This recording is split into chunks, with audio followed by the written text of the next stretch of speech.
Mini skirt on, dip my body in glitter. Platform sneakers, all the boys want a picture. Two foreign cars, I make rich look richer. Save your breath, baby, I'm not going home with ya. Mini skirt on, dip my body Hello, in hello, glitter. hello. You are now tuned in to the A Little Bit A Lot podcast. I'm your host, Kristen, and welcome back to another week. Oh my gosh, guys, this week has been jam-packed, I tell ya.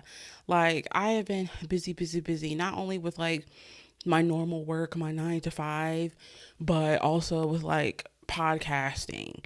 Let's just get straight to it. I don't know if you guys saw on my social medias, and if you're not following me, what are you doing? At A Little Bit A Lot podcast on Instagram, TikTok. I announced that I am starting a second podcast. Yes, with my sister, Janae. And I am so excited for that.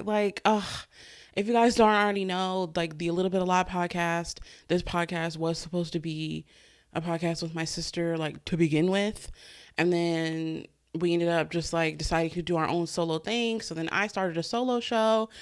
She came on here and said she was going to start a solo show, but in the end, she decided she didn't really want to. And it's like, we like talking to each other, you know? It's always such a good time. So I'm just like, why not? Like, we may as well just start a second show together. So that's what it is. So I've got the A Little Bit A Lot podcast. Episodes are going to be every Friday. And then the Not So Typical podcast, that's the name of the pod, with my sister, Janae, is going to be every other Monday. So bi-weekly episodes over there and then weekly episodes over here. So I'm just like super excited about this because I think that this will be an opportunity to be able to like talk about other things that I haven't been able to talk about on this show. And we're also, I feel like, gonna probably dive more into like pop culture and like childhood memories and stuff. We have some like very passionate thoughts about High School Musical, Princess Diaries. You guys have already seen that we had like a lot to say about the Cheetah Girls, an episode on my podcast that she was featured on in season 1. So yeah, I think that like the show will be pretty similar to my show, where we talk about pop culture, mental health, you know, stuff like that. But it's just gonna be co-hosted with two sisters. So if you guys haven't already, make sure you check that out. That podcast also does have its own separate social media from mine. So make sure you follow that on Instagram and TikTok at Not So Typical Pod. And we're also on YouTube. And I'd say that our first episode is like doing pretty well. So to all the people out there who have like already went and followed my second podcast and supported that and listened already, thank you so much. Like, I had a feeling that if my girlies came through, you know, in the little small community of mutuals that I've built already, I had a feeling they were going to be excited for me. A few of you guys already know, like Elizabeth from the In Between podcast. I had already kind of given her a sneak peek and let her know that the show was coming, and she was excited. So it's just really nice to like have like people that you know support you and are gonna just like be happy for you no matter what, and automatically just go and support the second show. Like, it's just really been a blessing, seriously. So I'm just excited to see like where this second podcast takes us. So yeah, I think that also this week has just been hectic and stuff because I've just been, you know, starting up that show, and like it's been I think it's been 7 months or 8 months since I started this show.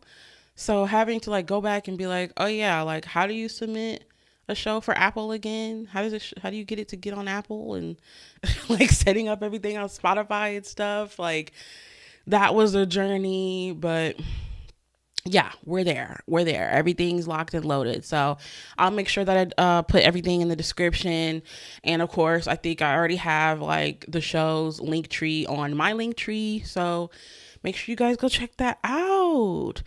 But this week I've also been like talking about on my Instagram story at A Little Bit of Lot podcast, my love for slime. So I figured we'd like kind of talk about that, guys, because I don't see enough people talking about slime. Somehow I made my way on to slime talk.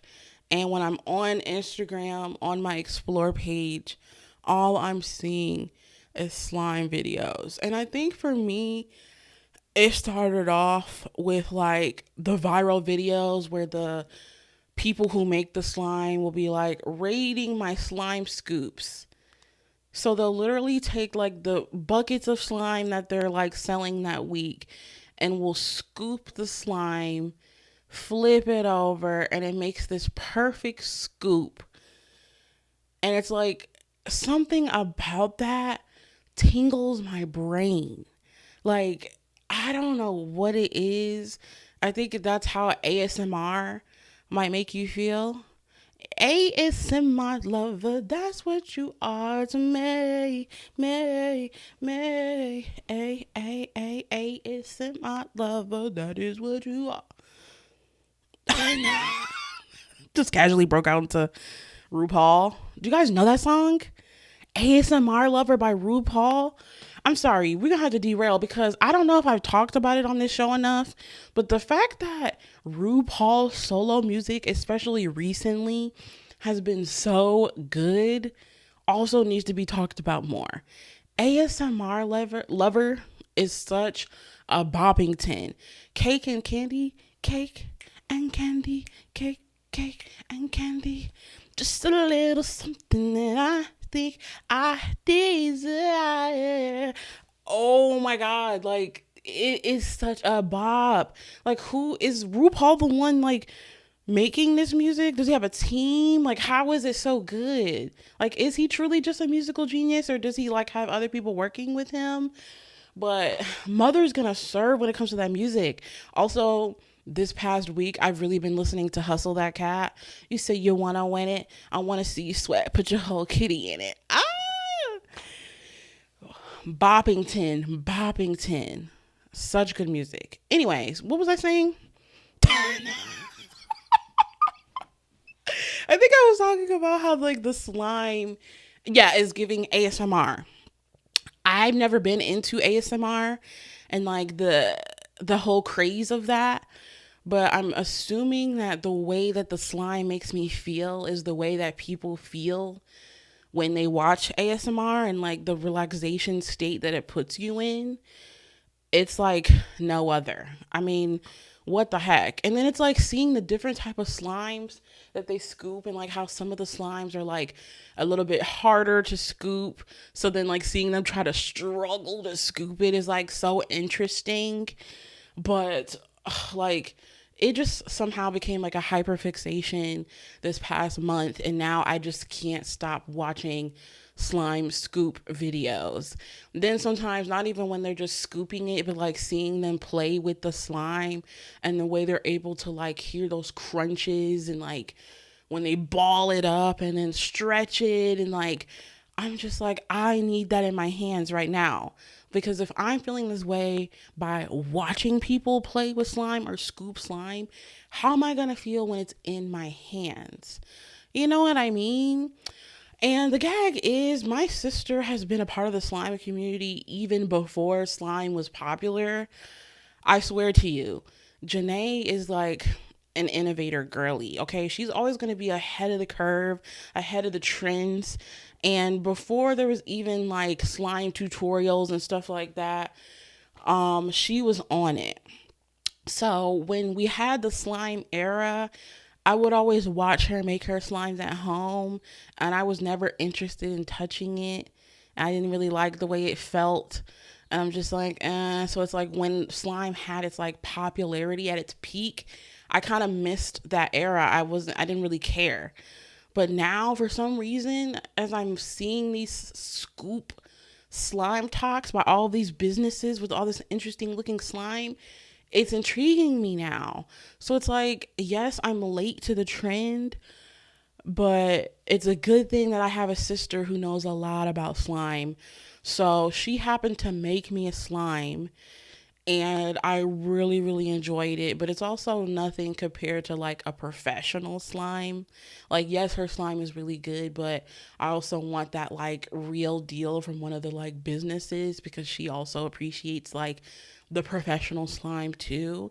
So I did have one slime that she made me, but then we saw the slime from what's the Instagram, the name of the Etsy, Cat's Craft Store. She put me onto them, and oh my god, like I pretty much want every single slime that this lady has to offer in her shop.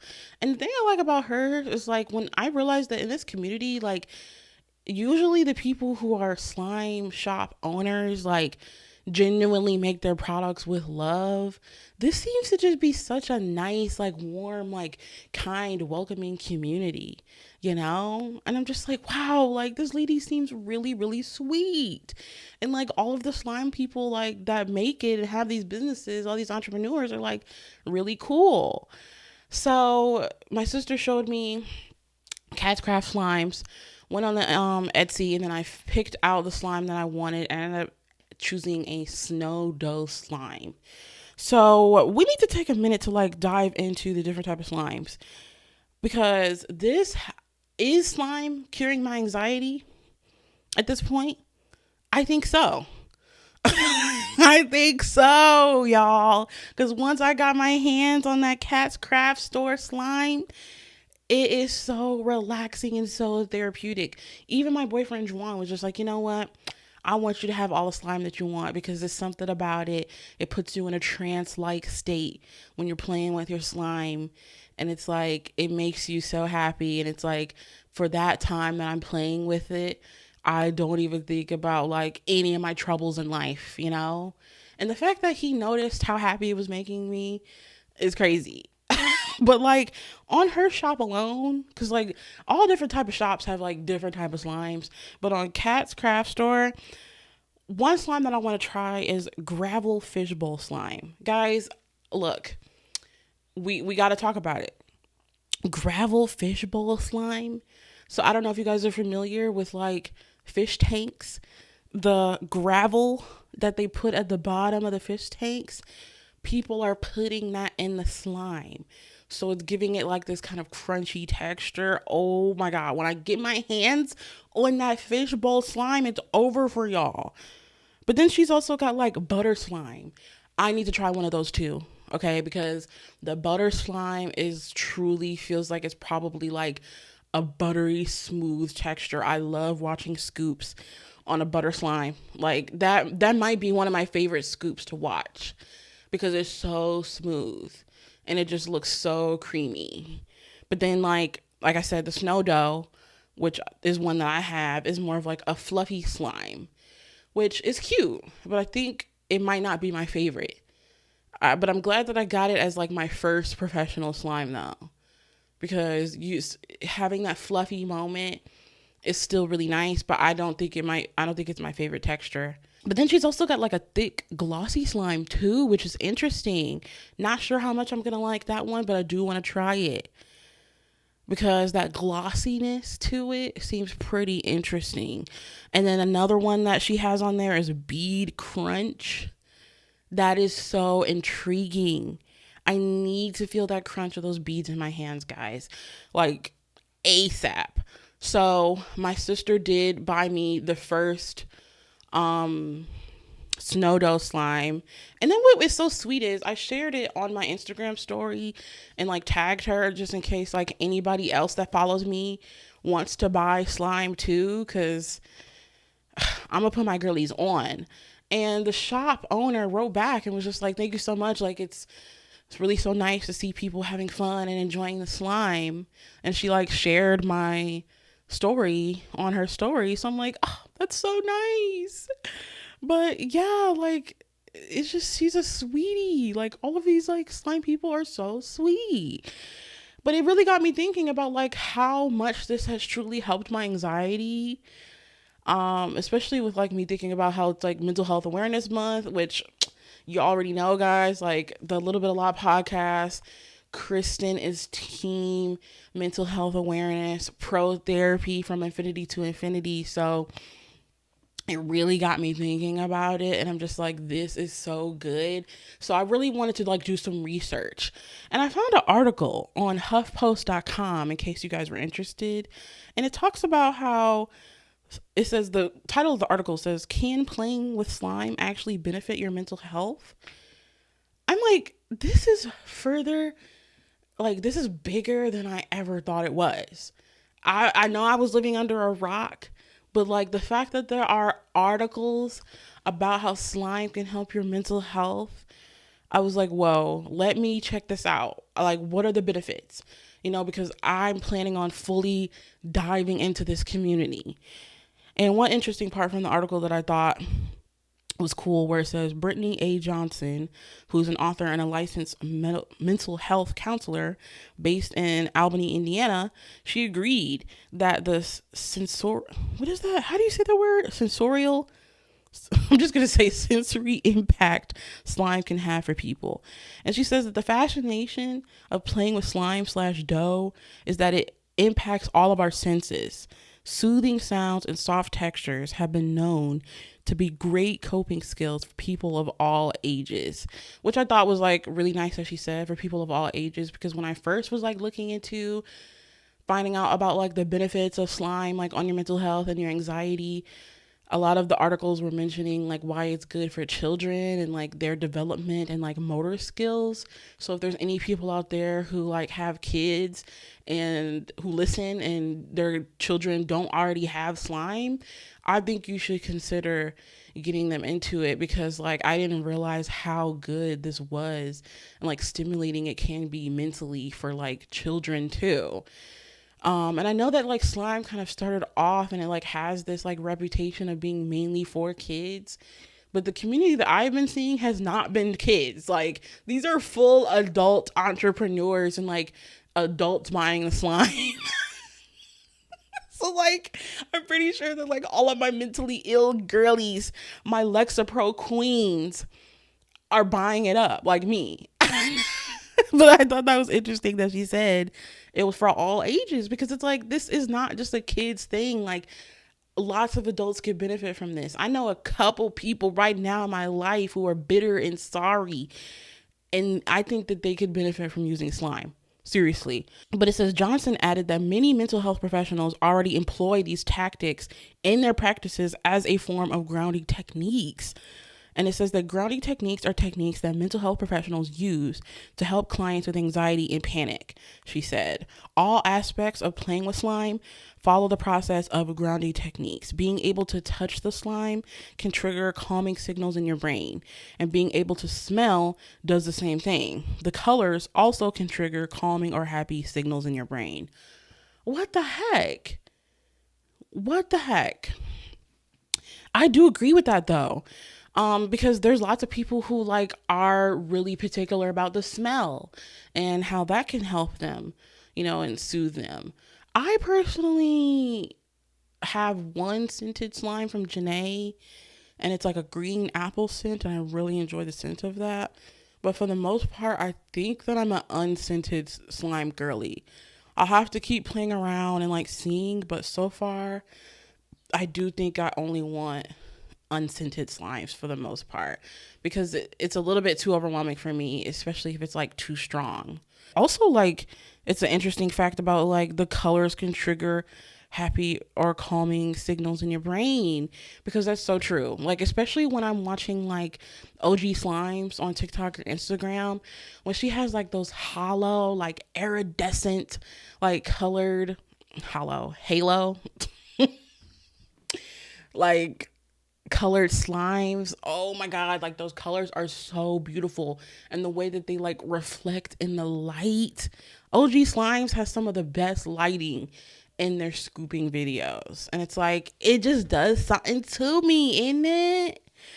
So yeah, like for all of my girlies out there who have not tried playing with slime, I don't know, bruh, you might want to try it. The only complaint that I have about the slime community is the fact that it costs so much. I need to look into why the pricing is the way it is, because I just feel like with inflation going on right now, I am struggling a bit, because I'm like, I should theoretically be using my money to like, I don't know, invest more to my 401k. you know? But instead, I'm 28 years old buying slime. And I felt a little bit guilty about that. But you know what? At the end of the day, F it, we ball. We're on this floating rock. And sometimes, you barely have a will to live. And that one thing that might keep you going is slime. So you may as well indulge. But like at the end of the day, it's like, dang. Some of the slimes are like $15 and you get 6 ounces. I just don't know, babes. And then I'm wondering, like, why are they priced the way that they're priced? Like, is it because of the ingredients? I don't see how glue could really be costing you that much to where you have to upcharge for the slime this much, because there's only 3 ingredients that go into slime: glue, vegetable glycerin, I'm thinking, and like something else. So if anybody knows, let me know, because I have no clue. But it's just like my pondering thoughts of like, what exactly is it that's like making the slimes cost as much as they cost? Like, I feel like I can justify paying $10 for a 6 ounce of slime, but 15? I don't know, babes. But at the end of the day, I paid that price though. I'm not even gonna cap. I did. I think the 2 slimes that I just ordered were like $14.99. But I'm just like, geez, like, why can't it be like 10?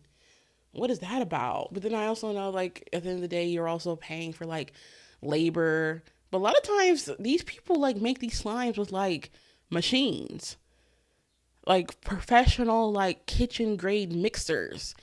So it doesn't seem like it is a lot of labor going into it. It actually seems very easy, but like maybe, they're also having to pay like staff.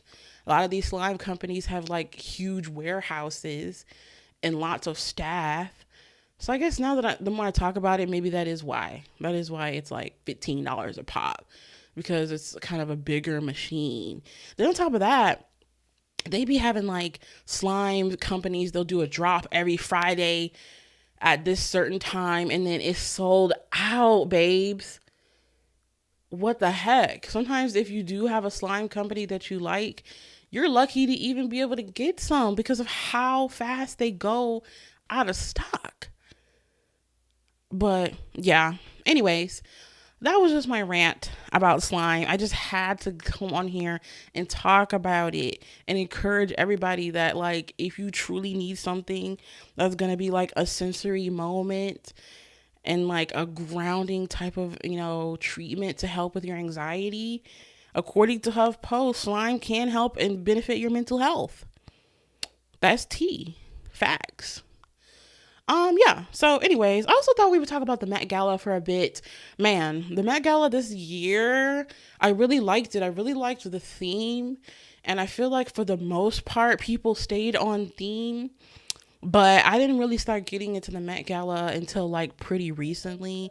And even then, it's not like I lived down boots for it, but it is pretty like an interesting time on social media, especially because of like all the other things that Vogue does, where they do like all of the cool videos, and sometimes the celebrities are like laying down and then like pan around and zoom in so we can really get looks, like a up close look on the looks. I'm also always really interested about like the glam, because I was watching Tyla's video where she got ready for the Met Gala, and I didn't realize that a lot of times like these Met Gala looks are sponsored by like a certain makeup brand. Like Tyla was working with Pat McGrath, and if any of my makeup girlies out there are familiar, like I haven't even tried Pat McGrath. Her eyeshadows always just look so smooth and buttery. I want to try them so bad, but I haven't. And I believe they had like a Bridgerton collab too that I never got around to getting. But yeah, and then like even with Nicki Minaj, when she was getting ready for the Met, she was using Fenty Beauty, I think, on her lids. So those are the type of details that I care about with the Met. Not so like learning about like the designers, which I still do care about that, but I've been wanting to like get into the details of like the glam, and like who are you, what makeup are you using, and what's your relationship with like the makeup artist, because And Tyla, and I'm not sure if you guys know the girl who sings Water, Grammy Award winning, Pat McGrath came in the room, and I'm like, oh crap, like I'm thinking it's just like she's working with Pat McGrath and she's got the makeup, but like no, Pat McGrath herself came in the room, pulled up on her, and they were chatting, and I'm like, that's just so cool to me. That part about it is so cool. But I'm not gonna go over like all of the freaking outfits, but I will list the top looks. So if you're watching on YouTube, I'll probably like show a picture of it. If not, look it up. My favorite moment from the Met Gala this year by far has to be Ariana Grande. Oh my God, I loved her look on the carpet, but especially the look that she did during her performance. I don't know if performances at the Met Gala are common or not, but this is the first time I saw it. And a lot of times there is that like mystery of like what goes on inside the Met Gala. So I was really intrigued that they gave us kind of behind the scenes look.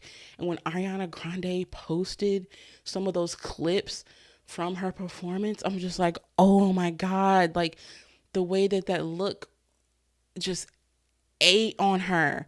It was almost kind of like a blue type of like pastel color like sleeve that went all the way down to her fingertips, and it just made her look so ethereal. Like she looked like a fairy, and then she's performing into you, and it's like she's serving pop star, she's serving face, like snatched, like oh my God, so good.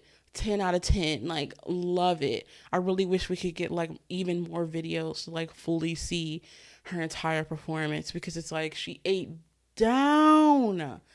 Like, it's just at the end of the day, like, y'all want Ariana Grande to fall off so bad, sweetie, but she's not going anywhere, babes. Okay? Like, sometimes, she takes off her pop star hat and she takes a little break, but the way she's able to snap right back into it for the Met and give us performance and couture, iconic. I also really loved Nicki Minaj's look. Like, I'm not even trying to be biased. I personally feel like Nicki might have had the best look of the entire night.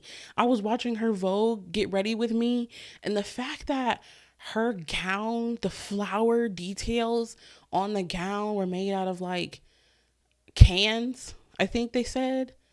Like literal the material from a soda pop can. Like, and he felt like it made it look better than like any fake flower could ever look, because it adds like this texture and this boldness to it. And the fact that they're all like handcrafted flowers made out of like that metal or whatever placed on the garment, beautiful. And then like the fact that they like gave this ode to like Harajuku Barbie Nicki, to where she had the bang, but then that updo ponytail look, that Fenty on the eyes, the details on the shoe. Oh my God, love the shoe choice. And then on top of that, she was wearing Pink Friday nails with her little purse, her tiny little purse. Like, obsessed. Also, like I said, Tyla glam 8 down. I mean, oh my God, that Pat McGrath was so beautiful.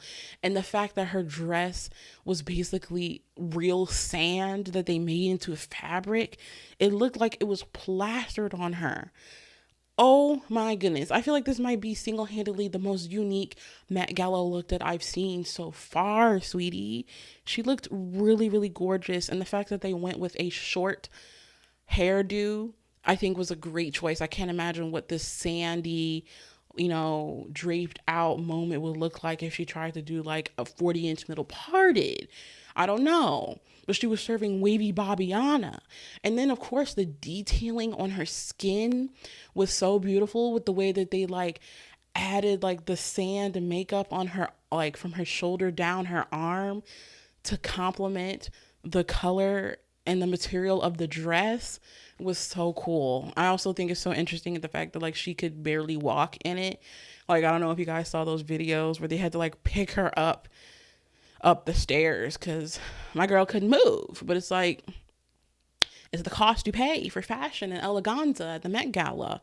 So I really loved her look. And Jennifer Lopez, Listen, we have our thoughts and feelings about J Lo, but at the end of the day, I really, really liked her look. Yes, it was kind of simple, but somehow it was so elegant and so beautiful, so graceful. Like, ugh, I don't know. I just felt something about that look. And lastly, we've got Demi Lovato. Oh, we all know that Demi Lovato hasn't gone to the Met, I think, in 8 years because her last experience, she alleges, was horrible when she went with Nicki Minaj. Uh, Not going to say much about that. I hate that for the both of them. You know, was it a great idea to be able to like go to the Met with two celebrities rather than just letting them have their own moment? That's not on them at that point. But either way, Demi Lovato's return, I really liked it.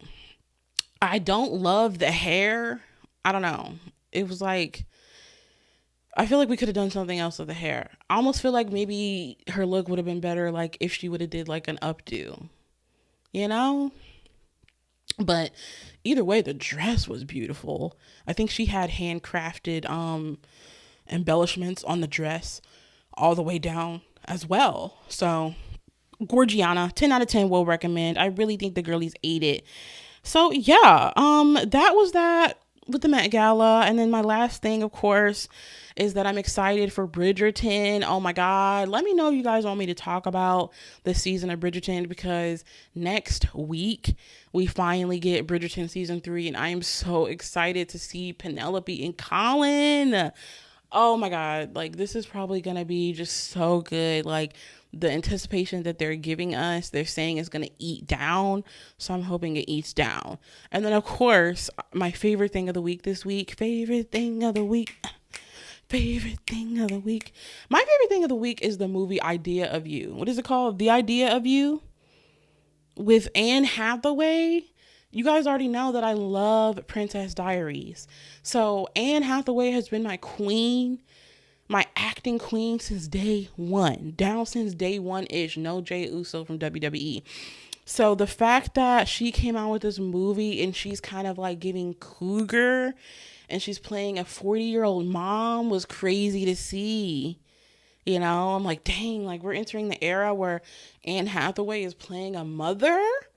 But she served down serving mother though. You know? She really ate. And overall, I did enjoy the movie. I really thought it was cute. I really enjoyed the chemistry between her and the main guy. I think his name was Hayes, is it? But more importantly, the thing that I liked the most about this movie was the fact that the fictional boy band that they created, August Moon, I went into this movie like not knowing a thing. I just saw people talking about it on TikTok and I'm like, you know what? I don't need to see anymore. I'm truly going to go in blind. So I had no clue that this boy was in a boy band, that her love interest was even in a boy band, and that they were going to be performing at Coachella. It almost like you could have fooled me. Were they really at Coachella?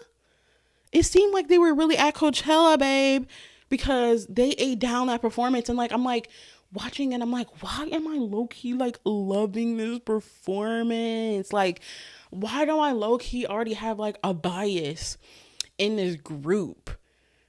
I don't even know. It was like one of the one white boys where he had like a cute haircut. And I'm like, wait, he's really cute. Not to mention like the main character, the lead singer of the group was really cute. But like it really gave One Direction.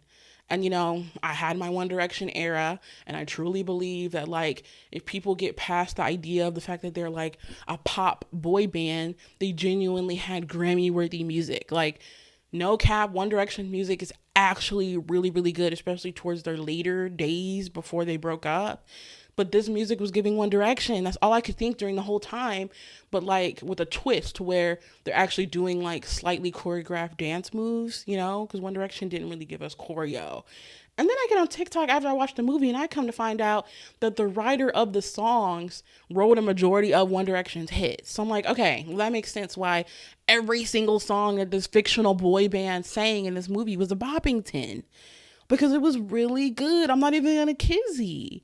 So yeah, and then I get on TikTok and apparently the movie made a TikTok for the fictional boy group. So for a second, I was like, wait, are they really a group? Because I thought it was giving Cheetah Girls. Because you know how, like, we got the Cheetah Girls movie, but then they were like, no, Cheetah Girls is a real group. And they went on tour. Same thing with, like, Big Time Rush. Big Time Rush started from a TV show. Then they were like, no, we're a real group. So then I kind of was, like, confused. And I'm like, are they doing the same thing with August Moon? Because then they get on TikTok and they're like, we're a boy band.